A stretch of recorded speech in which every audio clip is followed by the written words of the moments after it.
Muy buenos días, se dirige a ustedes el doctor Víctor José Lladó en este proyecto sobre etnopsicología y etnopsiquiatría del puertorriqueño. En este momento me acompaña mi querido amigo y colega psicólogo, doctor Jorge Montijo. Buenos días, Jorge. Muy buenos días, Víctor. ¿Qué tal? ¿Cómo te encuentras? Un placer Qué bueno verte. Como siempre ahí, luces bien pintoresco y relajado. Qué bueno. Pues Jorge, gracias por acudir a nuestra convocatoria, a nuestro llamado. Como sabes, estamos trabajando en el desarrollo de esta área que nos ha dado por llamar hasta ahora etnopsicología y etnopsiquiatría. Así es que me gustaría saber tus primeras impresiones con el proyecto que nos ocupa. Sí, muchas gracias, Víctor. Te agradezco muchísimo que me hayas invitado porque me ha obligado a pensar sobre ciertas cosas de las que reflexiono con cierta regularidad, pero no de la manera que me lo estás planteando. Okay. Así que cuando yo vi tu bosquejo con preguntas específicas sobre la personalidad puertorriqueña, pues empecé a rascarme la cabeza y a preguntarme qué es eso de la personalidad puertorriqueña, cómo yo veo eso de la personalidad puertorriqueña. Y para dejarlo bien claro, pues yo no veo algo que yo pueda llamar la personalidad puertorriqueña, pero sí la identidad, y no una identidad, sino muchas identidades que podemos llamar puertorriqueñas, porque se dan en este contexto cultural, e identidades que pueden tener convergencias y divergencias, pero para mí a mí lo que me interesa mucho pues son las áreas de conflicto. Creo que cuando uno trata de presentar un modelo de personalidad puertorriqueña o identidad puertorriqueña, como decir, venimos de los jíbaros y los jíbaros eran gente blanca, pobre, del campo, pues una tergiversación, porque no todo el mundo tiene esa procedencia, no todo el mundo tiene esas características de color de piel o de estatus social, etcétera, etcétera. Y me interesa cómo en Puerto Rico lidiamos con los conflictos de identidad, que tienen que ver con pobreza, con género, los niños, los viejos, los negros, los dominicanos u otros migrantes. Me hablabas ahorita de que visualizabas como unos modelos, como unos escenarios alternos de identidad o diferentes identidades cuando te tratabas de contestar la pregunta. ¿Me puedes tratar de dibujar alguno así que venga a tu mente como qué estás pensando? ¿Qué identidades alternas, por así llamarle de momento, en tu modelo que planteas? Sí, con el asunto de la modernidad, y yo francamente el discurso posmoderno lo entiendo muy por encimita y con mucha dificultad, pues habla mucho de la desilusión del ser o self como lo conocemos, queriéndose decir que jugamos tantos papeles distintos en distintas situaciones que se hace difícil decir que ahí haya algo coherente que no sea pues, distintas reacciones a situaciones diversas.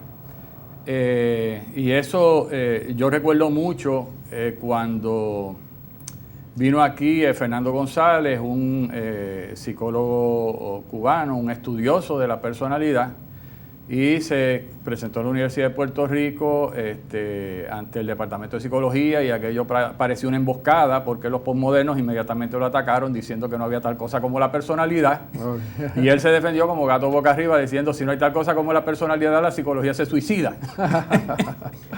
Entonces, yo no digo que no haya asuntos de personalidad definitivamente en el área clínica. Necesitamos el concepto, especialmente por las perturbaciones de la personalidad. Yo creo que hay tales cosas como los trastornos de personalidad, creo que lo vemos todos los días, creo que lo sufrimos todos los días cuando se manifiestan, ¿no?, en gente que nos toca de una forma o de otra. Pero hablar así de personalidad puertorriqueña, pues a mí personalmente no me hace sentido, quizás a otras personas les haga. Eso es interesante. Y te pregunto, ¿te parece que ya que hablaste de las perturbaciones o condiciones emocionales, como querramos llamarles, sin ánimo de etiquetar naturalmente, sí, ¿te parece que cómo se manifiestan o cómo se presentan con nuestros hermanos puertorriqueños en alguna medida están delimitadas o coloreadas por esas identidades que hablabas o por factores socioculturales, si se quiere? Yo creo que son rasgos, o sea, cuando uno mira, por ejemplo, el DSM-4 o lee algún libro sobre las perturbaciones de la personalidad, los trastornos de la personalidad,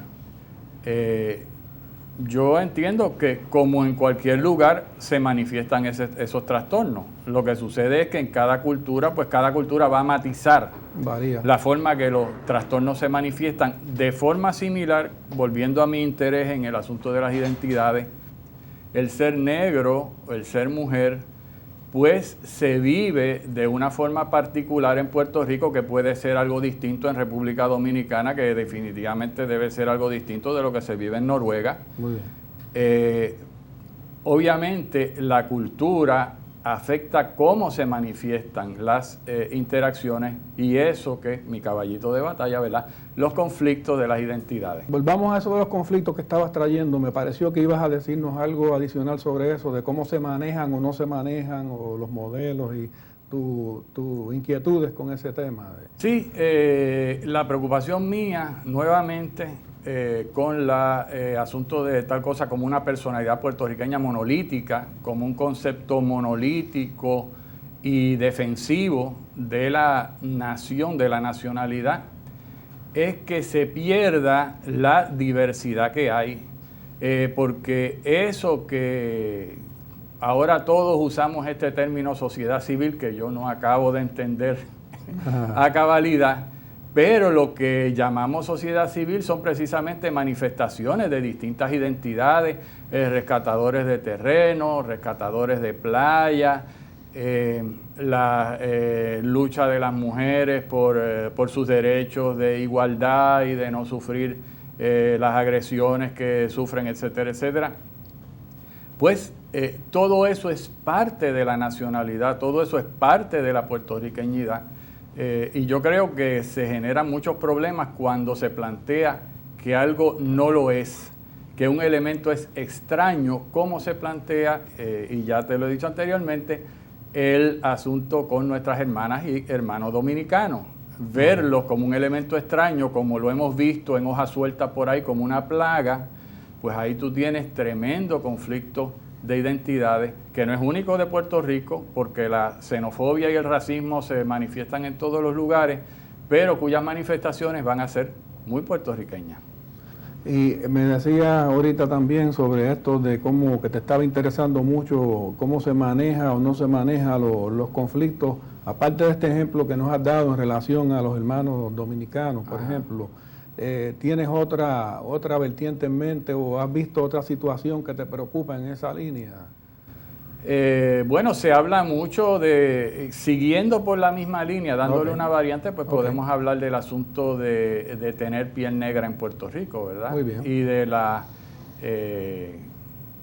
las dificultades que confrontan las personas mientras más negro es su color de piel y cómo eso se manifiesta socialmente en cuanto a los puestos que ocupan, asuntos de la forma que se les presenta en los medios, la publicidad, etcétera, etcétera.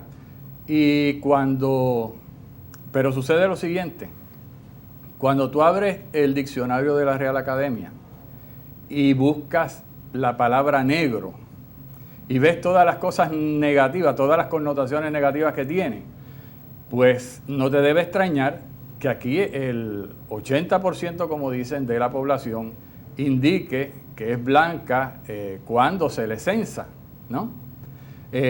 Más o menos lo mismo sucede con la palabra indio. Lo que pasa es que como aquí no tenemos indígenas como hay en otros lugares en América Latina, pues ese fenómeno no se no se vive de esa forma. Aquí el fenómeno de exclusión basado en color de piel, pues es más fuerte.